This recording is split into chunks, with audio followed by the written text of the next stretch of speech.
zones of regulation is a, social emotional uh tool. Anyways, okay, let's skip to the next one. Okay, so it is a curriculum, but if you don't have access to that one or your school's not using it, just some background of other terms you may hear. There's like the social thinking curriculum, there's the CASTLE, there's also the Utah Core Standards, which I personally love the early learning one. Like the preschool level has the most important like social and life skills. So we need to know we learn in preschool.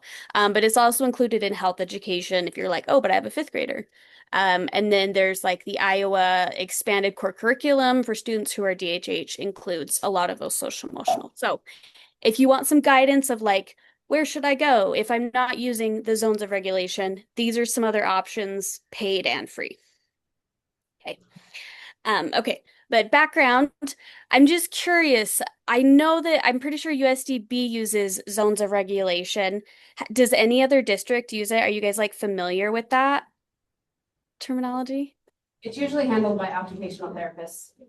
That is true. That's how I was introduced to it is through the occupational therapy world. Yes. So just as a background, this is the zones of regulation stuff. Blue zone, green zone, yellow, and red. And the purpose is, sorry, how this connects with what we do. If we are regulated, if we are like then we are ready to learn. When we're ready to learn, then we can learn. Like, so, like that's kind of the foundational part. So if we're not in a place to learn, or the student's not in a place to learn, they're not engaged, they can't focus, like we can do all the best stuff, but it's a lot harder. And surprise, surprise, language, vocabulary, communication, auditory skills, visual, attention, self-advocacy all comes into this and is connected with this regulation. So, yes. So that's why I'm like, it connects to all of the things. That's why it's fun. Okay, so background, we are talking about, emotions and like self-regulation of the body. And I love rules and I love laws and I love following them. And we're all cognizant, right, of like that we are not to discuss like sensitive topics with students or like illicit emotion stuff. Like, tell me about the time you were super sad at home. Like, we don't do that. No. And we're all aware. So, I have on here just some activities we can do at school and then some supplemental activities we could send home just so that we don't get close to crossing any lines because I love not crossing lines and being on the like rule following side. So these are some social emotional skills activities, emotion flashcards, stuff like that. Look at it if you want to. Um, and then these are some send home activities. Now, like, why are we doing this? Let's go back. Like, we're doing this so that students are regulated and prepared to learn. But you know what? I'm gonna close out and stop the screen share because you can't see what I want to pull out. Okay. Uh, sorry. I'm gonna switch it so that I don't see everybody because I'm like overstimulated. Okay. So this is how we can do it randomly. We're working on social skills. We're doing theory of mind stuff, self-advocacy. Um, there's just so much it's really hard to like narrow down. But with our students, we see a lot of they're struggling to advocate. Like, okay, well, if we need to advocate for our needs, then we need to be aware of what our needs are. Our students need to be able to be aware. Like a lot of them might have listening breaks as an accommodation. How do they know they need the listening break before they've like crossed the line of, I have a headache, I want to go home, like a listening break is not going to help me anymore. So before they hit that point of everything's wrong and I don't know what it is and my head's on the desk and whatever, I don't care and I'm disengaged. We have to help support through appropriate stuff how they can recognize I need to advocate. And then do I have the language to advocate, which what we do. So sorry, that's how it like ties in. I'm trying to say it faster to fit in 45 minutes and I'm struggling. So that's one way that this connects also If we're doing, they need story retell, grammar, listening comprehension. To like do all of these things, you have to be able to identify the feelings. What is the problem? The cause and effect, all of that stuff. It all connects back to those social emotional skills, which get incorporated a lot into the zones of regulation. Okay. So, man, I have like all these materials out and it's like, this connects with this. My brain is having a hard time organizing. So thank you. Okay. So let's say I have a student because we do. And what is like the first foundational social skill we can work on that builds onto all the other things? Um, there's a lot of them, but one of the core ones we can do that it was within our realm of appropriateness in instruction vocabulary is labeling emotions. Like, can they label an emotion of this face versus that face? And um, this was like brought to my attention as a need because I noticed that I think it's like on the ROW, one of the questions is like point two, and it's a specific emotion that is pretty like what we would consider foundational. And I had a lot of students missing it. And so that's what I went, oh, well, if you don't know this emotion, like that's going to kind of impact stuff, but they experience those emotions. So that's kind of a foundational thing is one, can the students label the emotion that they see in someone else? Because we like they need to label themselves, but we don't want to elicit any sensitive topics of discussion. So to be within the realm of appropriateness, we're going to practice identifying the emotions in someone else. So activities, there's stickers that have different emotions, like I really love these emotion matching cards. So you can just play normal matching game and oh, we're working on vocabulary. This one is grateful. And then every time you flip it over, grateful, grateful's when you say thank you, like that type of stuff. So we can work on emotion vocabulary as a vocabulary goal with stuff like our matching cards, the stickers, like for I have like there's tons of coloring pages with stuff like this on TPT, like one of them, and they explain it like, oh, frustrated is that feeling when things just aren't going how you want them to and you're upset about it. And then they give the example, like Miriam kept trying to ask her teacher a question, but he wouldn't call on her. So we can start to introduce that emotion vocabulary this way. Um, Another one, I'm a big fan of this one, All About Feelings by like the Usborne books. Super good. And like, I'm happy, sad today because that's a good one. So, working on identifying emotions is really big because if that kid over there is mad, and I say, hey, do you want to play with me? They're going to be like, no, I don't want to get away, stuff like that. And me as the child, like, I don't know why they don't like me. Something's wrong with me. No, it's not you. It's that was not the right time. Like the timing wasn't right. So we need to have all those underlying social skills. Um, okay. You guys following me? Does this like somewhat make sense or am I, yeah. Yeah. Can Yeah. I, Are you okay. are you not you're not sharing anything on the screen? Is that correct? You're just Correct. I'm not sharing anything because I realized I was like, oh, you won't be able to see like what I'm holding up very well, and I wanted you to see that. okay, Is thanks. that is that working? Is it like actually Sure. I fine though? wasn't sure if you're like we're supposed to be seeing this thing on your screen and it's not there. So we're good. No, okay. Okay. Okay, cool. Thank you. So that identifying the emotions, then once we can identify the basic of like, oh, touch happy, touch sad, touch mad. Oh, what's this one? Mad. Those types of things. Then we move up to um not you can do shades of meaning or like the shades of intensity of like calm is different than happy and excited, which is in the zones of regulation stuff, but that shades of meaning of intensity and how the emotions are different. Um, so that's what I really like. Because you start to realize you're like, oh, this kid doesn't know the difference between confused and jealous. And how you respond to a peer that's jealous should be very different than how you respond to one who is feeling confused. Things like that. So starting to know those differences. Um, so ways that we can help teach that besides just like touch happy, touch sad, oh, the flashcards. There's also lots of coloring pages. My students and my child really like these.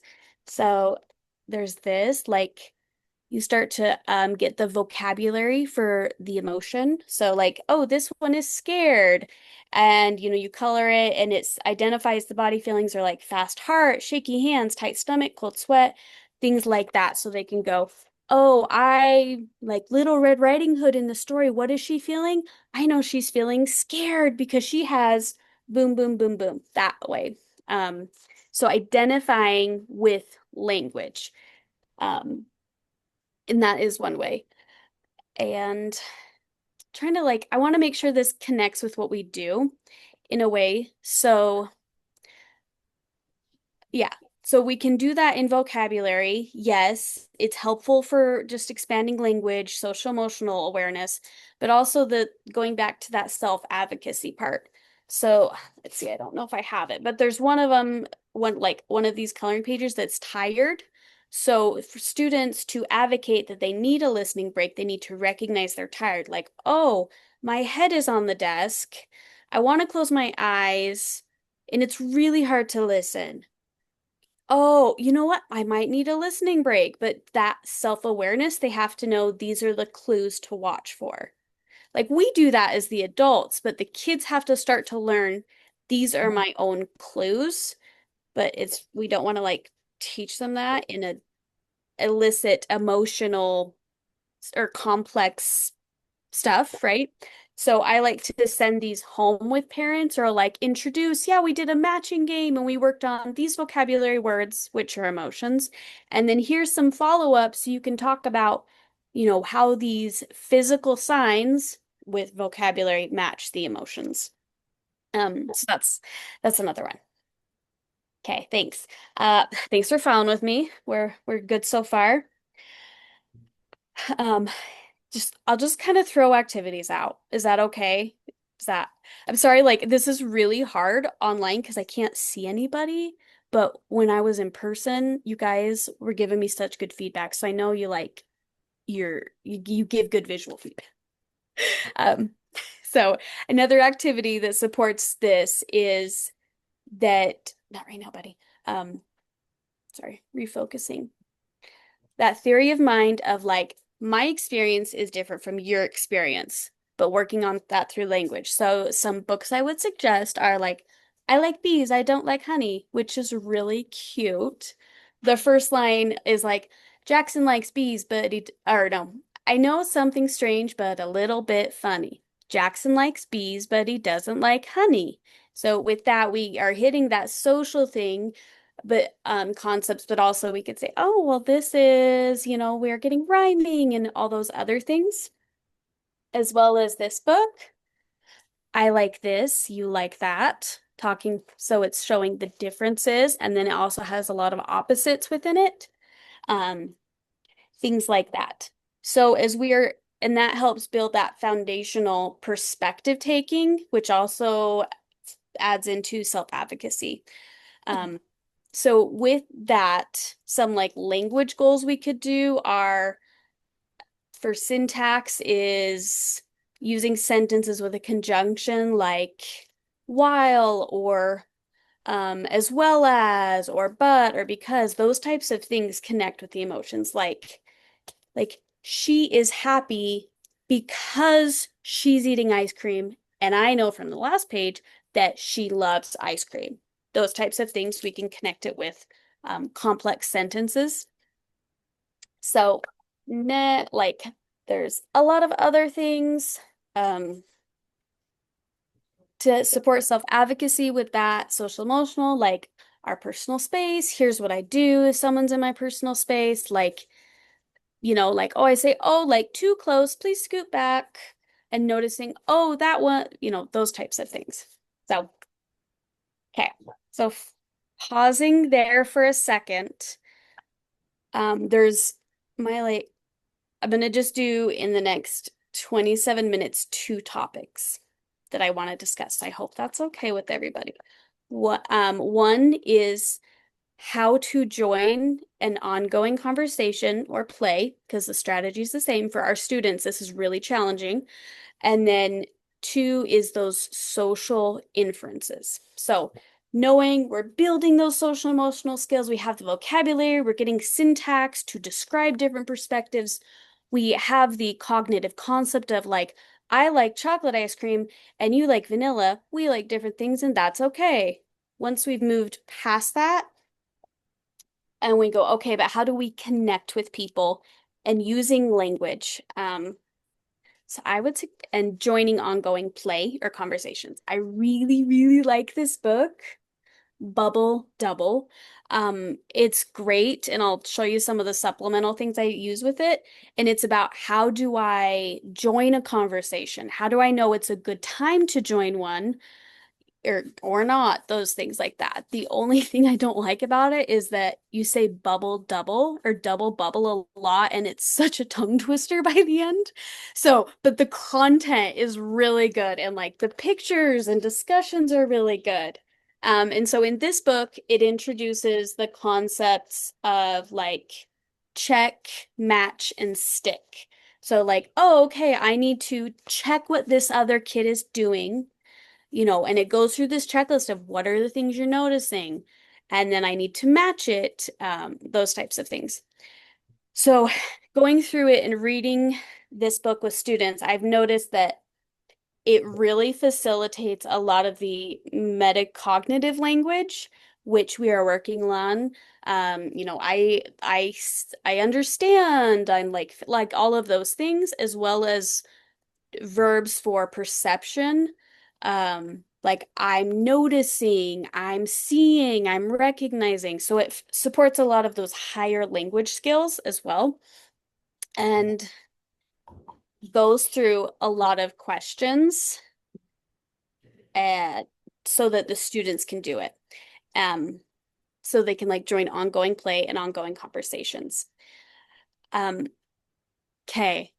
I want to like get a little bit of feedback from the group. Can I just like tell you guys one of my little pet peeves with how we support these skills, and then I want to hear like one or two other people's pet peeves. Is that chill?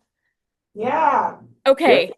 So one of my pet peeves is when we prompt students, which I did in the beginning. I did do this, and now I'm like, this is my apologizing to the world. Prompting students to say, "Can I play with you?"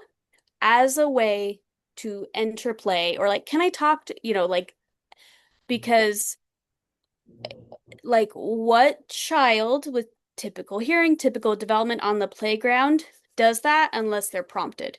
You don't, if you like spend a lot of time, you notice they don't do that because it makes it awkward, essentially. Like you have a group of adults standing there, they're talking. If you go up and you say, "Hey, can I talk to you guys?" It stops the conversation and they're like, "Yeah, okay. You're talking to us." That's like that's not the natural way to do it, and that's not like what the research shows that is typically developing. So, with our students, we do want to teach them how to engage in play, and it's great to ask a "can I" question, but it's not typical developing behavior. Therefore, it makes them stick out, and they're more likely to have a negative peer interaction and a peer rejection instead of being with included. So that's one of my like little pet peeves of like, oh, I'm so sorry I taught students to say that like back in 2016. So this is what we do instead now that we know more. But do you guys have any in like 2 minutes, like give me two feedbacks of two pet peeves with social and play skills that we do, or like you have seen others do, but now we know better. Anyways, like that. So I'd love some input. What do you guys have you noticed? Mary has one for us. I've noticed that a lot of times when someone is a student that has like a lot of adult attention because they have like special needs, special services, or they're in a cluster class, some sort of setting where they have more adult attention than the average general education student, that their social and play behavior is held more to an adult standard than the typical age that they are. And that's not fair because they're a kid. Exactly. No, it is not fair. And if our goal is that they can engage with their peers and have typical development and typical experiences and access the general education curriculum, we have to reflect on that. And yeah, no, I love that was a good pet peeve. That was a good one. Thank you. Okay, what's someone else's? I've got one with $5. Oh, let's hear it, Heather. Come on. Don't be shy. Just as long as it's not after the first. Yeah, don't get us back on the first one. Actually, mine is a little more broad, but it applies to this. My pet peeve is that we presume there is a right way, right? For the kids to enter the conversations or to participate in play, that every child is so unique and their personalities are so different that when I see it being instructed, like, this is how you do it, then it kind of, I don't know, grates on me. Yeah, I get what you're saying where it's not if we are like overly prescriptive, then we are not acknowledging who this individual, the child, but who they actually are as an individual and their natural style. Yeah. Yeah, no, that makes sense. Like there are strategies, but if they use something that's not like the one we taught, that doesn't mean it's necessarily wrong. It's just, is it effective for them or ineffective for them? Did I understand you right? Is that what you're saying? Yeah, just giving an allowance for them to have their own personalities and their own unique ways of doing things and work within that framework. Mm-hmm. And I'm great that there's a right way for that child, just not a right way for every child. Yeah, that makes sense. I totally get what you're saying. And like for some, and then it pulls us into the question of like, okay, for example, is this child engaging in parallel play because it's their preference?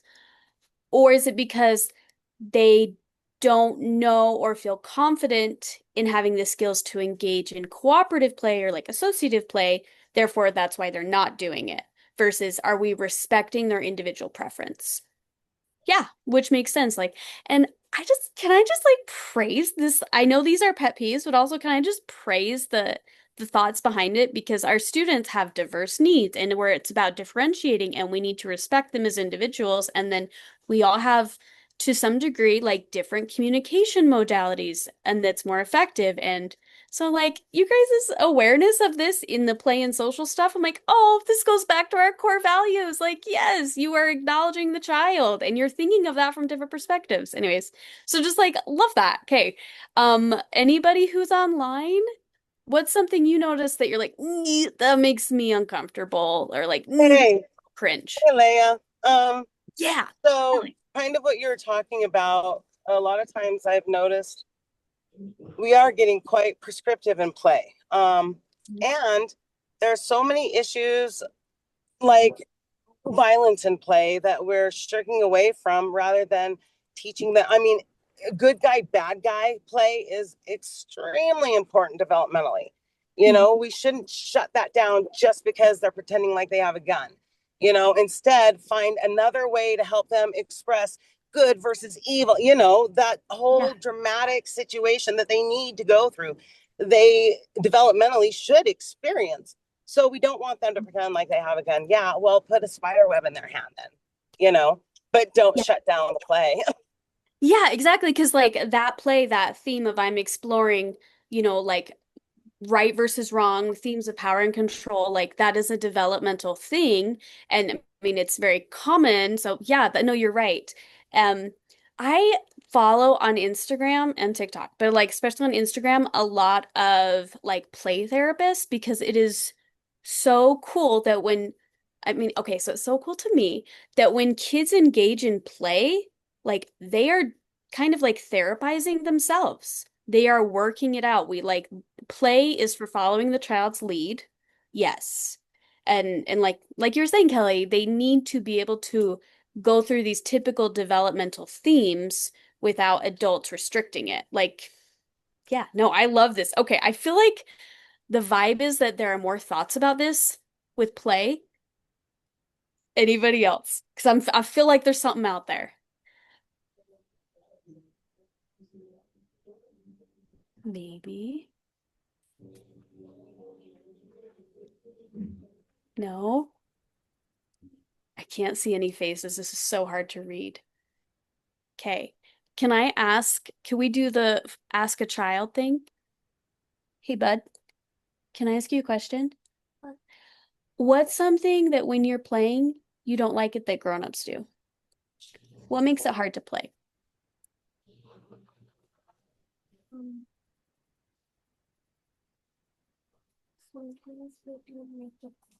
Sometimes they don't make it fun. What do we do that makes it not fun?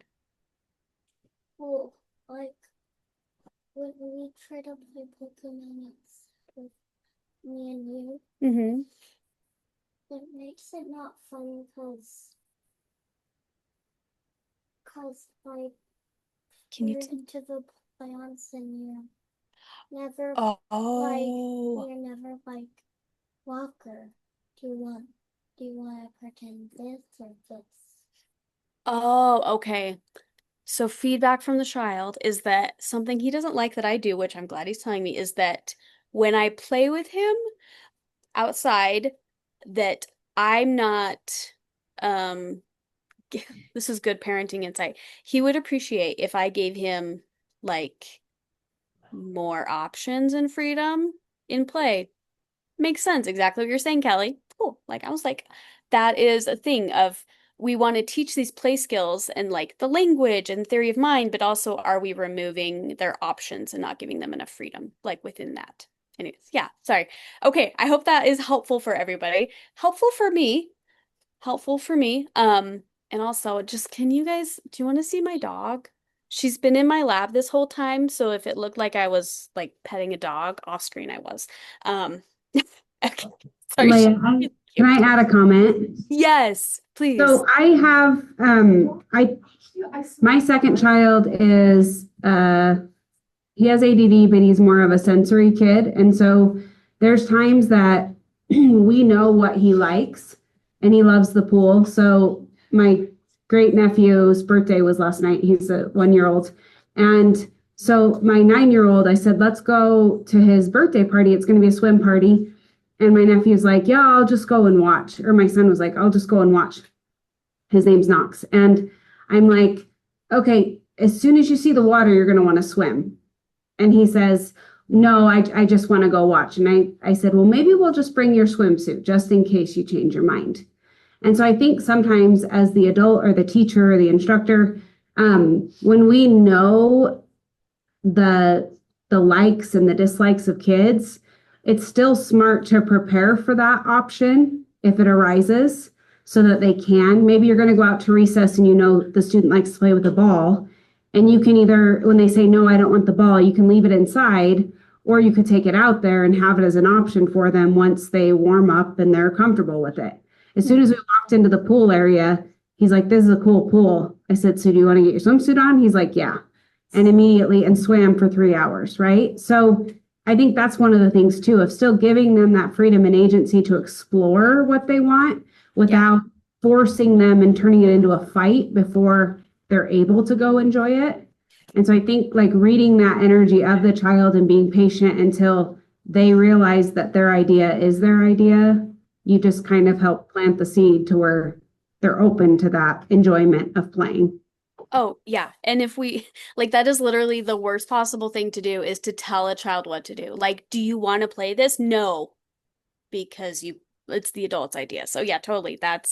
You're right. Okay. Heidi, I see your hand is up electronically or like Yeah. on Zoom. Tell us, what are So, you thinking? I think it's important too to keep in mind. I don't know. My son had an experience. This was years ago. And we were at a baseball game and he wanted to climb the chain link fence. And I told him, I said, if you can get down safely, then you can climb the chain link fence. Mhm. But I'm not going to go and get you down each time just because you want to climb. And another parent that was next to me was just telling her kid, like, nope, nope, can't climb, nope, sit down. And I'm like, okay. And it was hilarious because then like another person from the other team, like on the other side of the dugout, like their kids climbing and then getting stuck, and they're going and getting him down every time. And so I'm seeing like all three like different kind of perspectives. And finally, like my son like started just, like down the ladder, like down the chain link fence, worked, like figured it out. And I'm like, sweet, okay, I'm done. But it was in that moment that I was just like, you know what? Like he knew I told him, I am not going to get you down. If you want to do this, you got to figure it out. And so I think sometimes we like to try to figure it out for them, if that makes sense. And or and then it's not allowing them to be creative or challenge themselves or solve their own problems because we're either not allowing them to or doing it for them. Yeah, that makes sense. Like play and like these social skills are so much more. Like they are so much more. They connect to so many things that yeah, it's something to be like very aware of are we supporting their play skills and their social emotional development? Like are they developing resilience in these contexts? That because yeah, it's not play is not just play. Like Play-Doh is not just Play-Doh. It is a vehicle for so many other things. So, okay, thank you guys. I love that like we feel strongly about this. And I see more hands and I like love it. Would you guys be okay if we like pause for 1 second? I'm gonna just like I want to make sure I give a little more of this vocab stuff and and then we'll like do more comments. Is that chill with you guys? I don't want to have anyone feel like they're being shut down. Just is that okay? Okay, but keep your hands up like we're gonna do it. Okay, play is important. I love that we feel passionately about play and that there are so many perspectives and insights that come through play and social skills. So like, yay, I'm glad that we're here and we're all thinking of these things and fully engaged.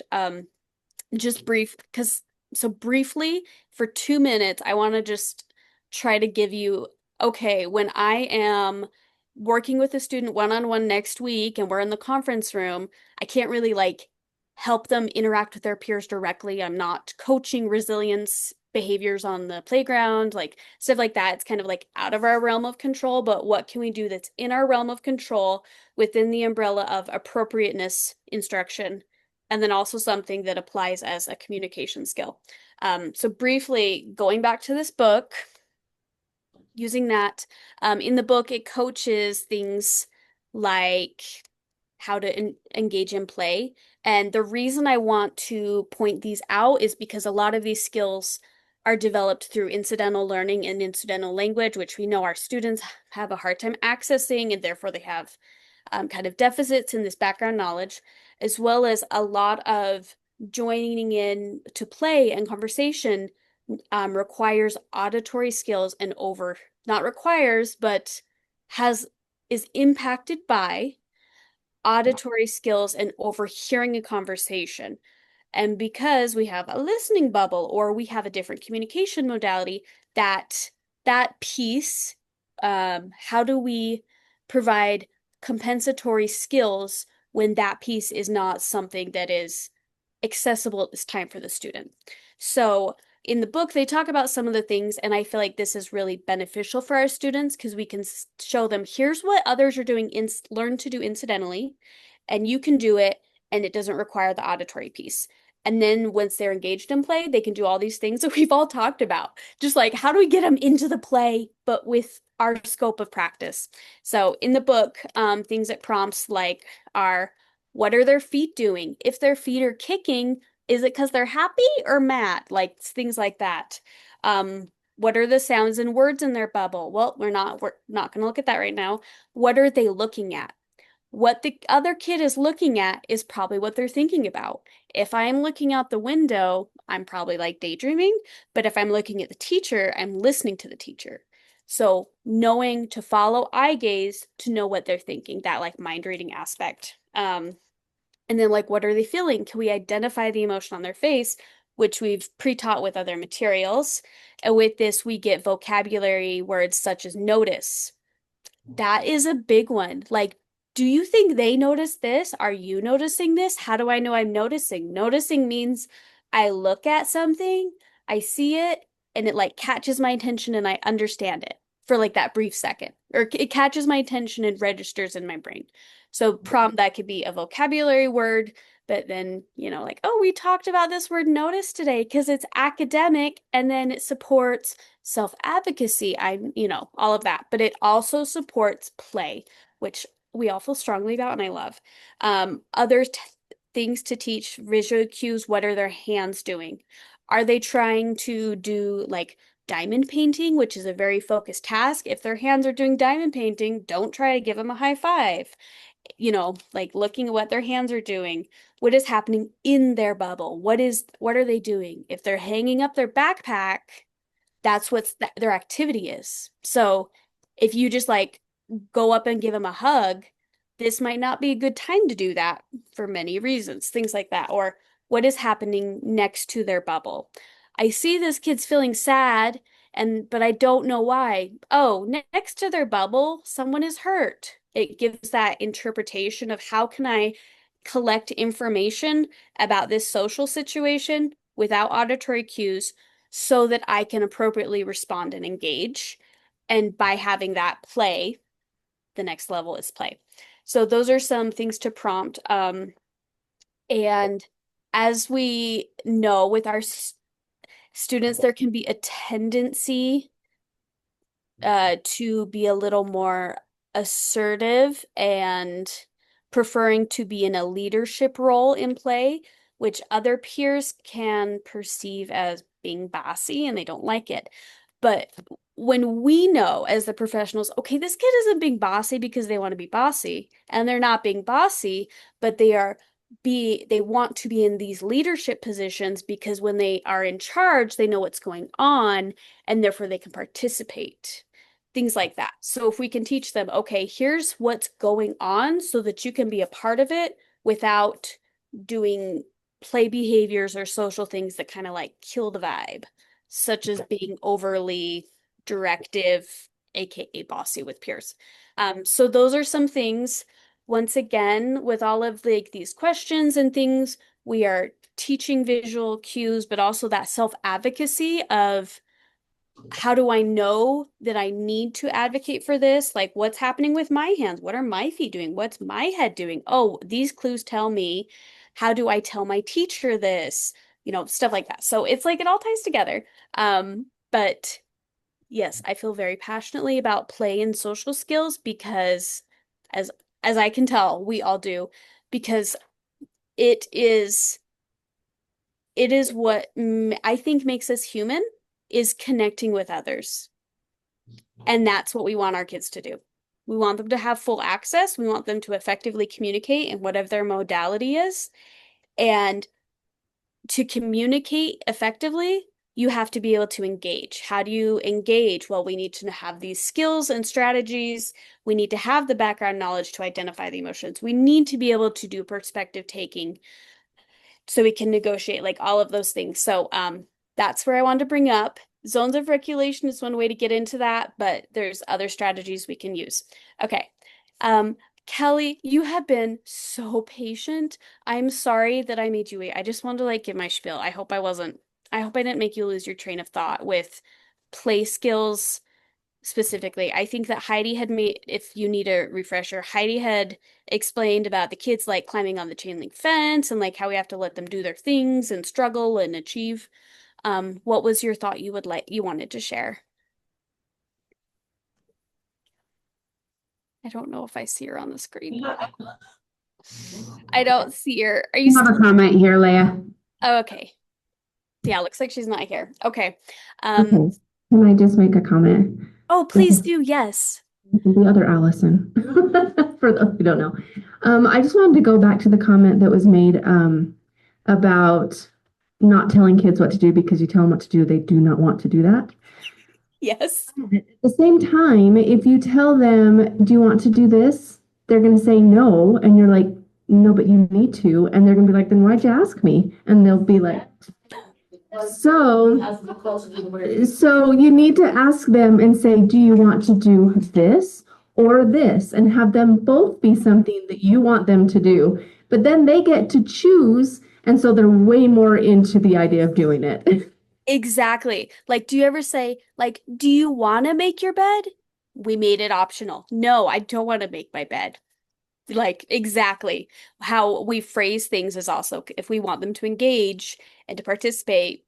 Exactly. No, that was, I love it. That's like my pet peeve also when I'm in public, where they're like, do you want to sit down and eat dinner? And we're like at a restaurant and they're like, no, I don't want to. And they start running away. You're like, well, it's kind of the grown-up's fault. The child responded appropriately to a question. They advocated for their need. But like, well, that's what just things like that. So, very good point. And so that's why I kind of like that in our role, we can go, okay, it's you and me one-on-one. We can like read books, we could play games. We're gonna do a little bit of this, like, okay, we'll do 5 questions where we practice what are their hands doing? Oh, their hands are like squeezing the glue bottle, things like that. So we can get that language, complex language, we can prompt it so that hopefully they start to have some of those like like those patterns in their brain of these are steps I can do and then they can choose to do it. Do you guys, I learned about this in like school. I remember a long time ago. This is my final thought on play skills and social skills. Wave particle duality. I don't know if you guys have heard of that. It's like where an atom or something like that, when you observe it, it acts one way, like a wave part. But if you're not observing it, it like acts like a particle. It's a sciencey thing. But I think kids in play and social stuff is exactly the same. When we are like observing or telling them what to do, it's different. But if we are staying back, it goes one way. So it's like you guys all said, it's that delicate balance of I need to support these skills so they have the option to do it with their autonomy. But I can't like make them do it in context. So, okay, I see and I see it's 11. Um, oh, Kelly, you're being so good to provide services. Like, I was gonna say, Kelly, oh, Thanks, guys. say your thing. Super quick, say it. So I just wanted to say, like something that Heidi said is, we don't want always try to protect kids from failing, and like even in play, they have to experience the whole gambit. And I mean, sometimes parents and educators behave as snow plows, trying to remove obstacles rather than giving them, ladders. I don't know. I'm not good with analogies. I'm late. Sorry. I'll see you guys after. No, love that, Kelly. Thank you so much. Okay, I guess I have one Bye, more guys. final. Thanks. That was great, Kelly. Thank you. So if I, with that brain thought, one final thing to leave you with, because I am supposed to be done now. There's this book, it's really good. It's called The Innovative Parent. Um, it's amazing. It was written by an art therapist, but it totally applies to like how we interact with kids, how we teach play skills, all of those things. So if you're like, oh, I want to read something, please don't come on camera. But if I want to read something to know more about how I can, just in general, support all of these things, totally recommend that book. Okay. Thanks, everybody. I appreciate your participation. I hope this was helpful. Just know that play and social skills are really benefited by labeling emotions, having complex syntax, and incorporating metacognitive verbs. Okay, thanks. Bye.